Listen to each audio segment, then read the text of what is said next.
ಸ್ವಗತ ಯೂಟ್ಯೂಬ್ ಚಾನಲ್ನ ವೇದಗಣಿತ ಮಾಲಿಕೆಯ 7ನೇ ಸಂಚಿಕೆಗೆ ತಮ್ಮೆಲ್ಲರಿಗೂ ಆದರದ ಸ್ವಾಗತ. ಹಿಂದಿನ ಸಂಚಿಕೆಗಳಲ್ಲಿ ನಾವು ಕೂಡುವುದು ಅಥವಾ ಸಂಕಲನ ಅಥವಾ ಅಡಿಷನ್ ಅಂತ ಏನು ಹೇಳ್ತೀವಿ, ಅಡಿಷನ್ ಬಗ್ಗೆ ಮಾತಾಡೋದು. ಆಮೇಲೆ ಮಗ್ಗಿ ಹೇಗೆ ಸುಲಭವಾಗಿ ನಾವು ಮಕ್ಕಳಿಗೆ ಹೇಳಿಕೊಡಬಹುದು ಅನ್ನೋದನ್ನು ತಿಳಿಸಿದ್ನು. ಆ ನಂತರ ಇವತ್ತಿನ ದಿನ ನಾವು ವ್ಯವಕಲನ ಅಥವಾ ಸಬ್ಟ್ರಾಕ್ಷನ್, ಈ ಸಬ್ಟ್ರಾಕ್ಷನ್ ವೇದಗಣಿತದಲ್ಲಿ ಹೇಗೆ ಮಾಡ್ತೀವಿ ಅನ್ನೋದನ್ನು ನೋಡೋಣ.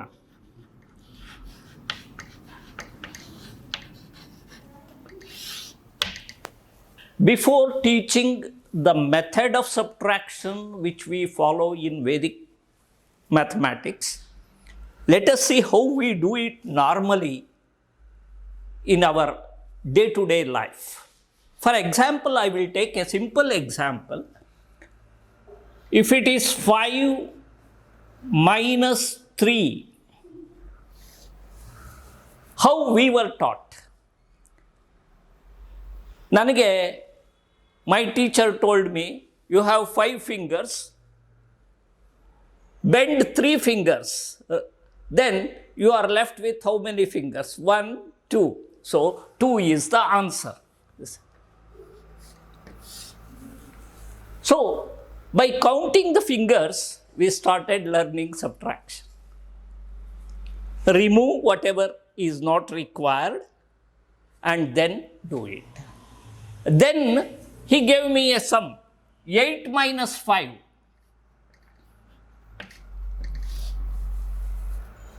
I struggled because there are only 5 fingers in the hand.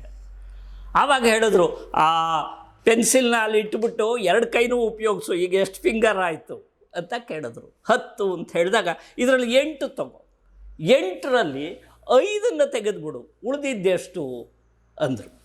ಆವಾಗ 3 ಅಂತ ಹೇಳಿದಾಗ, ಓಹೋ 2 ಹ್ಯಾಂಡ್ನು ಉಪಯೋಗ ಸಹ ಮಾಡ್ಬೋದು ಅಂತಕ್ಕಂತಹ ಯೋಚನೆ ನನಗೆ ಬಂತು. ಆಮೇಲೆ ಅವರೇನು ಮಾಡಿದ್ರು, 15 ಮೈನಸ್ 6 ಅಂತ ಕೊಟ್ಟರು. 15 ಮೈನಸ್ 6 ಕೊಟ್ಟಾಗ ಇರೋದು 10 ಬೆರಳನ್ನು ಉಪಯೋಗಿಸಾಯಿತು. ಈಗೇನು ಮಾಡೋದು ಅಂತ ಕೇಳಿದಾಗ ಒಂದು ಕಾಲು ನೀಡು ಅಂದರು. ಕಾಲು ನೀಡು ಅಂದಾಗ 2 ಕೈ 1 ಕಾಲು ಸೇರಿ 15 ಬೆರಳಾಯಿತು. 15ರಲ್ಲಿ 6 ಹೊಟ್ಟೋದ್ರಾಯಿತು ಅಂದರೆ 5 ಬೆರಳು ಕಾಲಿಂದನ್ನು ಬಿಟ್ಬಿಟ್ಟು ಕೈಯಲ್ಲೂ 1 ಬೆರಳು ಮಡಿಸಿದಾಗ ಇನ್ನು 9 ಉಳ್ಕೊಳ್ತು. ಆದ್ದರಿಂದ 9 ಅಂತ ಬಂತು. ಕೊನೆಗೆ 18 ಮೈನಸ್ 8 ಅಂತ ಕೊಟ್ಟರು. ಆಗ 2 ಕಾಲನ್ನು ನೀಡಿಸಿದ್ರು, ಒಟ್ಟು 20 ಆಯಿತು. 20ರಲ್ಲಿ 18 ಮಾತ್ರ ತಗೊಂಡಾಗ 2 ಬೆರಳನ್ನ ಬಿಟ್ಬಿಟ್ವು.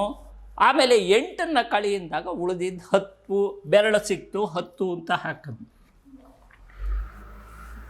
ಆದರೆ ಅದೇ ನೆಕ್ಸ್ಟ್ ಲೆಕ್ಕ ಕೊಟ್ಟರು, 35 ಮೈನಸ್ 16. ನಮಗೆ ನಾವು ತಪ್ಪು ಮಾಡಿದ್ದಕ್ಕಿಂತ ಹೆಚ್ಚಾಗಿ ಬೇರೆಯವ್ರು ತಪ್ಪು ಮಾಡಿದ್ದನ್ನು ತೋರಿಸಿದ್ರೆ ಬಹಳ ಸಂತೋಷ ಆಗುತ್ತೆ. ನನಗೆ ಬಹಳ ಸಂತೋಷ ಆಯಿತು ಈ ಲೆಕ್ಕ ನೋಡಿದಾಗ. ಯಾಕೆ ಅಂದರೆ ಮೇಷ್ಟ್ರು ಒಂದು ತಪ್ಪು ಮಾಡಿದ್ದಾರೆ ಅಂತ. 5ರಲ್ಲೆಲ್ಲರೂ 6 ಕಳೀಲಿಕ್ಕೆ ಸಾಧ್ಯವೇ?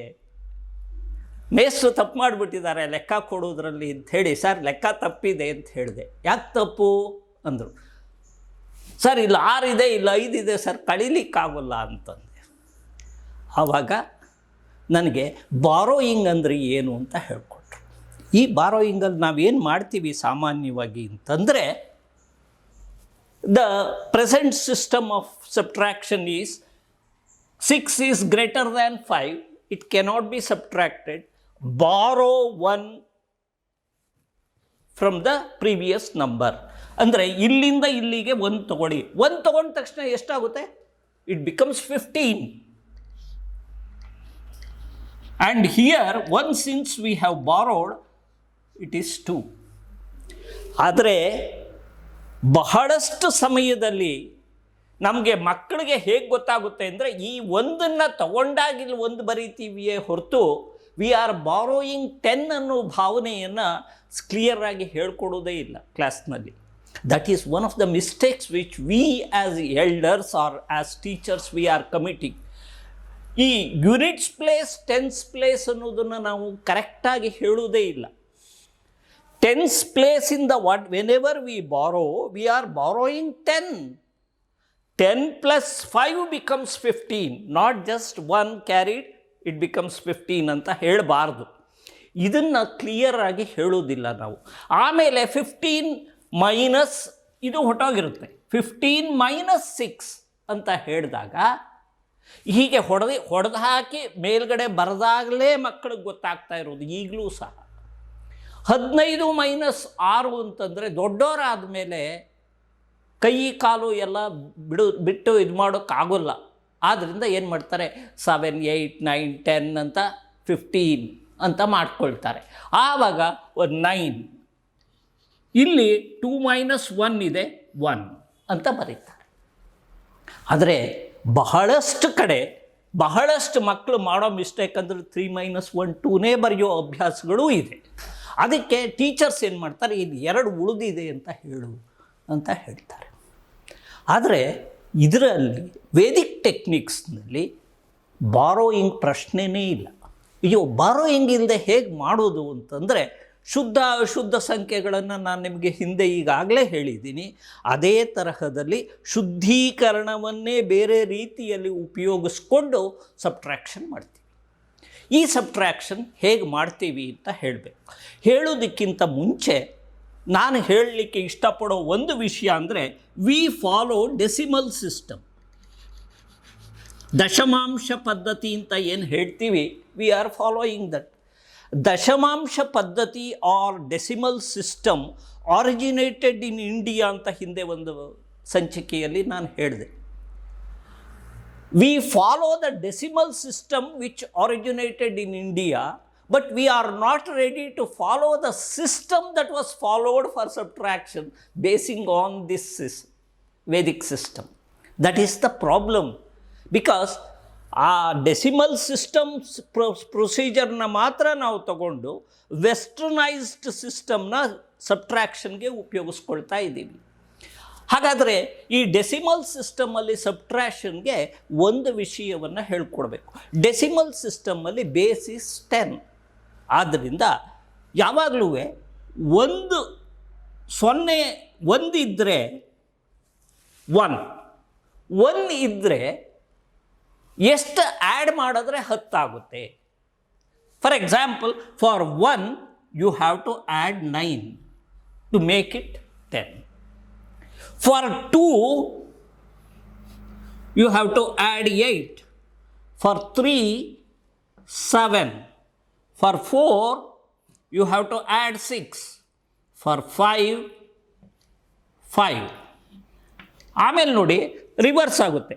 6, 4, 7, 3, 2, 8, 2 and 9, 1. In addition to this, if I give 0, then how much I should add?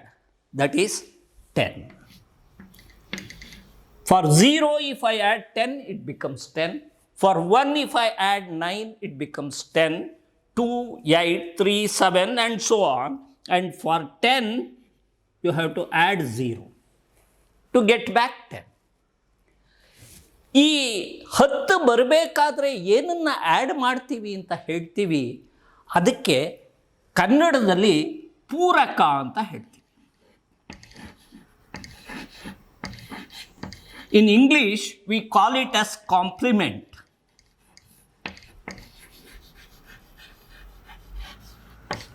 For example, complement of 1 is 9. Complement of 2 is 8. Similarly, complement of 8 is 2. Complement of 9 is 1. 1ರ ಪೂರಕ 9, 3ರ ಪೂರಕ 7. ಅಂದರೆ when we add that number, ಪೂರಕ ಅಂದರೆ ಪೂರೈಸುವುದು. Decimal ಸಿಸ್ಟಮಲ್ಲಿ base 10 ಬರಬೇಕಾದ್ರೆ ಎಷ್ಟನ್ನು ಸೇರಿಸ್ಬೇಕು, ಅದು ಸಂಪೂರ್ಣವಾಗಿ 10 ಆಗಲಿಕ್ಕೆ ಅಂತ ಹೇಳೋದನ್ನು ಪೂರಕ ಅಂತ ಹೇಳ್ತೀವಿ. ಕೆಲವು ಸಲ ಬೇಸ್ ಚೇಂಜ್ ಮಾಡಿದ್ರೆ, ಅಂದರೆ 9 ಬೇಸ್ ಆದರೆ 10 ಅಲ್ಲ ಅಂತ ಇಟ್ಕೊಳ್ಳಿ, 9 ಬೇಸ್ ಆದರೆ 9 ಬರಲಿಕ್ಕೆ ಎಷ್ಟು ಸೇರಿಸ್ಬೇಕು ಅದನ್ನು ಪೂರಕ ಅಂತ ಕರೆಯೋ ಅಭ್ಯಾಸ ಇದೆ. ಆದರೆ ಇಲ್ಲಿ ಡೆಸಿಮಲ್ ಸಿಸ್ಟಮಲ್ಲಿ ಬೇಸ್ 10 ಆದ್ದರಿಂದ ನಾನು ಇದನ್ನು ತಗೊಂಡಿದ್ದೀನಿ. 1ಕ್ಕೆ 9 ಪೂರಕ, 2ಕ್ಕೆ 8 ಪೂರಕ, 4ಕ್ಕೆ 6 ಪೂರಕ, ಹೀಗೆ ಅದೇ ಥರ ಎಲ್ಲ ನಂಬರ್ಗಳಿಗೂ ಪೂರಕ ಇದೆ. ಈ ಪೂರಕವನ್ನು ಉಪಯೋಗಿಸ್ಕೊಂಡು ನಾವೇನು ಮಾಡ್ತೀವಿ, ಸಬ್ಟ್ರಾಕ್ಷನ್ ಮಾಡ್ತೀವಿ. ಈಗ ಪೂರಕವನ್ನು ಉಪಯೋಗಿಸಿ ಹೇಗೆ ಸಬ್ಟ್ರಾಕ್ಷನ್ ಮಾಡ್ತೀವಿ ಹೇಳೋದಕ್ಕಿಂತ ಮುಂಚೆ ನಾನು ಕೆಲವು ವಿಷಯಗಳನ್ನು ಹೇಳಲಿಕ್ಕೆ ಬಿಡ್ತೀನಿ. ಈಗ ಮೇಲಿನ ಉದಾಹರಣೆಯನ್ನೇ ತಗೊಳ್ತೀನಿ. 5 - 3 ಅಂತ. Answer is 2. ನಾನು ಹಿಂದೆ ಹೇಳಿದ ಹಾಗೆ ಟರ್ಮಿನಾಲಜೀಸ್ ಆರ್ ವೆರಿ ಇಂಪಾರ್ಟೆಂಟ್. ಇದನ್ನು ನಾವು ಯಾವ ಸಂಖ್ಯೆಯಿಂದ ಕಳೀತೀವಿ, or from which number we subtract, this is called ಮಿನುಎಂಡ್.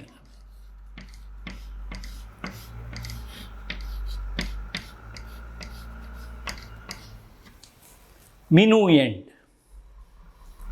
ಇದಕ್ಕೆ ಸ್ಯಾನ್ಸ್ಕ್ರಿಟ್ ವರ್ಡ್ ಹಾಗೆ ಉಪಯೋಗಿಸ್ತಾ ಇದ್ದೀನಿ ನಾನು. ಅದಕ್ಕೆ ವಿಯೋಜ್ಯ ಅಂತ ಕರಿತೀವಿ.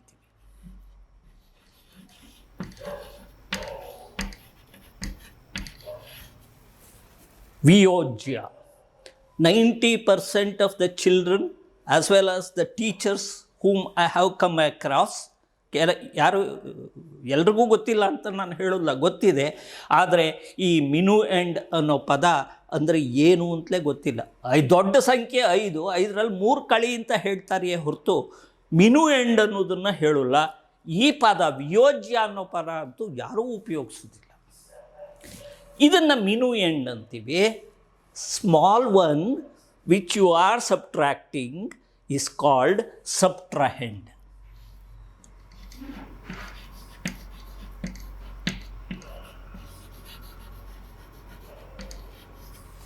This is minuend, this is ಸಬ್ಟ್ರಾಹೆಂಡ್.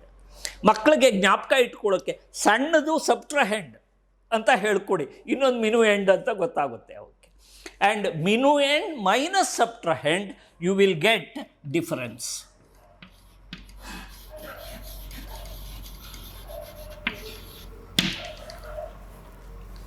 ಮಿನುಎಂಡ್, subtrahend. ಸಬ್ಟ್ರಾಹೆಂಡ್ಗೆ ಕನ್ನಡದಲ್ಲಿ ವಿಯೋಜಕ.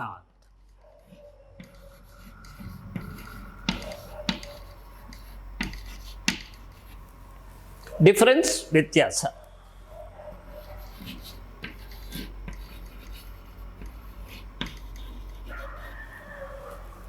ಇದನ್ನು ಮಕ್ಕಳಿಗೆ ಈ ಟರ್ಮಿನಾಲಜೀಸ್ನ ನಾವು ಹೇಳ್ಕೊಡ್ಬೇಕು. ಮಿನುಎಂಡ್, ಸಬ್ಟ್ರಾಹೆಂಡ್, ವಿಯೋಜ್ಯ, ವಿಯೋಜಕ, ಆ್ಯಂಡ್ ದ ಡಿಫರೆನ್ಸ್ ಆರ್ ವ್ಯತ್ಯಾಸ. ಇದು ಗೊತ್ತಿರಬೇಕು. When children understand these terminologies properly, actually solving the problems becomes easier. So, the aspect which I have told so far is, first thing is the complement or puraka. This concept has to be taught to the children, and then we should tell the terms used in subtraction. That is, one is the minuend, another is the subtrahend, viyojya and viyojaka. The difference is called ವ್ಯತ್ಯಾಸ. ಇದಿಷ್ಟನ್ನು ಕಲಿತ ಮೇಲೆ ಈಗ subtraction of bigger numbers without borrowing as per Vedic system, how can be done ಅನ್ನೋದಕ್ಕೆ ಹೋಗೋಣ. ಈಗ 35 - 19 ಅನ್ನತಕ್ಕಂತಹ ಲೆಕ್ಕನೇ ಉದಾಹರಣೆ ಯಾಕೆ ತಗೊಳ್ತೀನಿ, ತಗೊಂಡು how to subtract it through Vedic system ಅಂತ ನೋಡೋಣ. 5ರಿಂದ 9ನ we cannot subtract from 5. 9 cannot be subtracted because 9 is greater than 5. Now, don't think of borrowing. What is the complement of 9 ಅಂತ ನೋಡಿ. ಅಂದರೆ 9ಕ್ಕೆ ಯಾವ ಸಂಖ್ಯೆಯನ್ನು ಸೇರಿಸಿದ್ರೆ 10 ಆಗುತ್ತೆ ಅಂತ. The complement of 9 is 1. 9 plus 1 becomes 10. Therefore, complement of 9 is 1. ಯಾವಾಗ ಈ ಸಂಖ್ಯೆಯಿಂದ ಇದನ್ನು ಕಳೀಲಿಕ್ಕಾಗೋದಿಲ್ಲ, ನಮ್ಮ ನಾರ್ಮಲ್ ಸಿಸ್ಟಮಲ್ಲಿ ವಿ ಯೂಸ್ ಟು ಬಾರೋ and make this 15. So 15 is an impure number, isn't it? Keeping that in mind, when this number cannot be subtracted from the minuend, automatically you put a dot on the next number. 9 cannot be subtracted from 5, therefore put a dot on the adjacent number. Now take the complement of 9, that is 1, and add it to 5.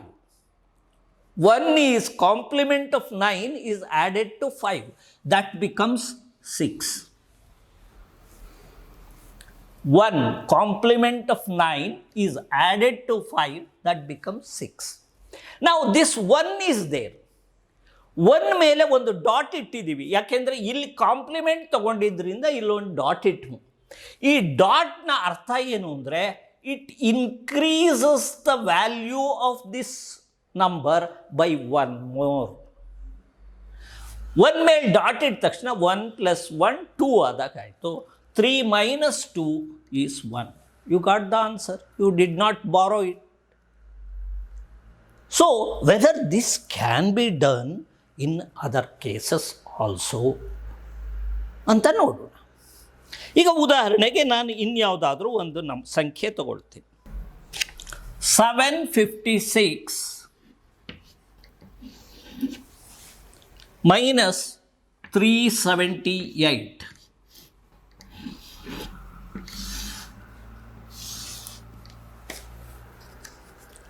Now,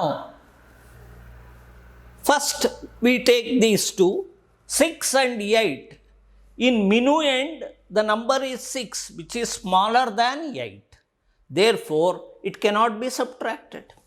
So, you take the complement of 8. Complement ತಗೊಂಡ ತಕ್ಷಣ ಏನು ಮಾಡಬೇಕು, ಇಲ್ಲೊಂದು ಚುಕ್ಕಿ ಹಾಕಬೇಕು. We should put a dot there. Complement of 8 is 2. That is, 2 plus 8 becomes 10. Therefore, 2 is the complement. 2 should be added to 6. 2 plus 6 becomes 8. And here, since we have put a dot, 7 becomes 8. 8 again is greater than 5. It cannot be subtracted. So put a dot here to the next number. But here 8, complement of 8 is again 2. 2 plus 5 is 7. And this 3 now should be treated as 4 because there is a dot on it. 7 minus 4 is 3. Now you got the answer without borrowing. Now whether this is correct or not, in addition, we gave the concept of Bijanka. Here we shall try that Bijanka. 7 plus 5. 7 plus 5, 12 plus 6 is 18. That is equal to 1 plus 8, which is equal to 9. ಬೀಜಾಂಕ ಅಂದರೆ single digit ತಗೊಂಬರ್ತೀವಿ. We add all the 3. If it comes to 2 digits, then again we further reduce by adding those 2 digits and arrive at a single digit. So 7 plus 5, 12. 12 plus 6, 18. 18 when converted, it becomes 9. 1 plus 8, 9. Similarly, 3 plus 7, 10. 10 plus 8, 18. 3 plus 7 plus 8, that is equal to 18. Again, 1 plus 8 becomes 9. ಇದನ್ನು ನೋಡೋಣ. 3, 7, 8. Again, it is 9 only. ಈಗ ಇವೆರಡನ್ನು ಅಂದರೆ difference ಮತ್ತು ಸಬ್ಟ್ರಹೆಂಡ್ ಇವೆರಡನ್ನು add ಮಾಡಿ. 9 plus 9 is 18. That is 1 plus 8 is equal to 9. So this 9 tallies with this 9. 18 here also. 9 plus 9, 18. This 9 should tally with this. ಅಂದರೆ difference ಮತ್ತು ಸಬ್ಟ್ರಹೆಂಡ್ನ ಆ್ಯಡ್ ಮಾಡಿದ್ರೆ ಮಿನುಯೆಂಡ್ ಬರಬೇಕು. ಇದು ನಮ್ಮ ಯೂಶುವಲ್ ಪ್ರಾಕ್ಟೀಸ್. 5 minus 3 ಇನ್ ತಕ್ಷಣ 2 ಬಂದರೆ 2 plus 3 is 5. Whether answer is correct or not ಅಂತ ನೋಡೋದಕ್ಕೆ ಚೆಕ್ ಮಾಡ್ತೀವಿ. ಅದೇ ಥರದಲ್ಲಿ ಇದನ್ನು ಸಹ ಚೆಕ್ ಮಾಡ್ಬೋದು. ಈಗ ಉದಾಹರಣೆಗೆ ಇನ್ನೊಂದು ದೊಡ್ಡ ಲೆಕ್ಕ ತಗೊಳ್ಳೋಣ. ಏನು ಅಂದರೆ ನಿಮಗೆ ಹೊಸದಾಗಿ ಇದನ್ನು ಮಾಡಿದಾಗ you may have doubts whether this is applicable for greater numbers also or not ಅಂತ. ಮತ್ತು ಕೆಲವು 9504 ಯಾಕೆಂದರೆ 0 ತೊಗೊಂಡಿರಲಿಲ್ಲ ನಾನು ಹಿಂದೆಲ್ಲ, ಅದಕ್ಕೆ ತೊಗೊಳ್ತಾ ಇದ್ದೀನಿ. 2837 ಇದನ್ನು ತಗೊಂಡಾಗ ನೋಡಿ, ಮತ್ತೆ 7 is greater than 4. Therefore, complement of 7, that is 3. 3 has to be taken and it should be added to this. And before that, ಇಲ್ಲಿ ಕಾಂಪ್ಲಿಮೆಂಟ್ ತಗೊಳ್ಬೇಕಾಗಿರೋದ್ರಿಂದ first I will put a dot. Then 3 plus 4, 7. Now this becomes 4. Complement of 4 is 6. 4ರ ಪೂರಕ 6. ಆ 6ನ್ನು 0ಗೆ add 0ಇಂದ 4ನ್ನು ಕಳಿಬೇಕು, ಆಗ್ತಾ ಇಲ್ಲ. ಆದ್ದರಿಂದ 4ರ compliment ಅಂದರೆ 6ನ್ನು ತಗೊಂಡು 0ಗೆ ಸೇರಿಸ್ತೀನಿ, 6. ಇಲ್ಲಿ ಕಾಂಪ್ಲಿಮೆಂಟ್ ತೊಗೊಂಡಿದ್ದರಿಂದ ಇಲ್ಲೊಂದು dot ಹಾಕಲೇಬೇಕು. 8 becomes 9. But 9 is again greater than 5. So it cannot be subtracted. 9th complement ತಗೋತೀನಿ, 1. 1 plus 5, it is 6. ಇಲ್ಲಿ ಡಾಟ್ ಹಾಕಬೇಕು. 9 ಬಂದಾಗ ಕಾಂಪ್ಲಿಮೆಂಟ್ ತೊಗೊಂಡಿದ್ರಿಂದ 2ಕ್ಕೆ ಡಾಟ್ ಹಾಕಬೇಕು. 2, it becomes 3. 9 minus 3, 6. ಸೊ ಇದರಲ್ಲೂ ಅಷ್ಟೇ 9 plus 5, 14. 14 plus 4, 18. That is equal to 9. 1 plus 8, 9 ಬೀಜಾಂಕ. ಹಾಗೆ 2, 8, 10, 13, 7, 20. That is 2 is the ಬೀಜಾಂಕ. ಇಲ್ಲಿ 6 plus 6 plus 6, 18 plus 7. 18 plus 7 is 25. That is equal to 7. ನೋಡಿ, 7 plus 2, this is equal to 9.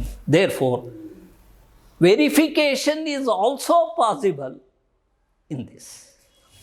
ಇದನ್ನು ನಾವು subtraction ಮೆಥಡಲ್ಲಿ ಮಾಡ್ತೀವಿ. ಇದರಲ್ಲಿ ಯಾವ ಬಾರೋಯಿಂಗ್ ಪ್ರಶ್ನೆ ಇಲ್ಲ. ಕಾಂಪ್ಲಿಮೆಂಟ್ ನೋಡೋದು, ಆ್ಯಡ್ ಮಾಡೋದು, ಇನ್ಕ್ರೀಸ್ ದ ಲೋಯರ್ ನಂಬರ್, ಸಬ್ಟ್ರಹೆಂಡಲ್ಲಿ ಏನಿದೆ ಅದನ್ನು ಇನ್ಕ್ರೀಸ್ ಮಾಡಿಕೊಡಿ, the problem is solved. Here in subtraction we use this complements, concept of complement. This will also help in addition, because 9 plus 7 ಅಂತ ಕೊಟ್ಟಿದ್ದರೆ 9th ಕಾಂಪ್ಲಿಮೆಂಟ್ 1 ಆದ್ದರಿಂದ ಆ 7ನಲ್ಲಿ 1 ಈ ಕಡೆಗೆ ತೊಗೊಂಡ್ಬಿಟ್ರೆ 10 ಆಗುತ್ತೆ. ಇನ್ನು ಉಳಿದಿದ್ದಲ್ಲ 6. 6 plus 10, 16 ಅಂತ ಹೇಳಲಿಕ್ಕೆ ಮಕ್ಕಳಿಗೆ it becomes very easy. So teaching of complement not only helps in subtraction but also in addition. Such a base has to be created for the children about operational concepts of mathematics. Then it becomes very easy for them.